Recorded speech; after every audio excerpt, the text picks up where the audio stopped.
call me Mia in short. Si Mia nga pala ay nakatira sa Cainta, Rizal. At ilang taon na ako mga kapango? I'm 8 years old. And I'm grade 3 student. Si Mia nga pala mga kapango ay gustong magtapos ng pag-aaral.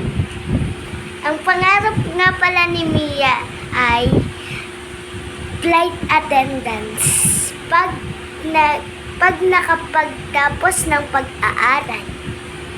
Kayo ba guys, anong pangarap nyo? Comment down below. Guys, mag-vlog na ako.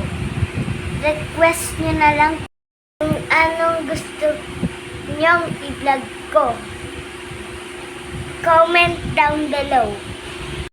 Kung gusto nyo pang makilala si Mia, comment nyo lang kung ano yung tanong niya.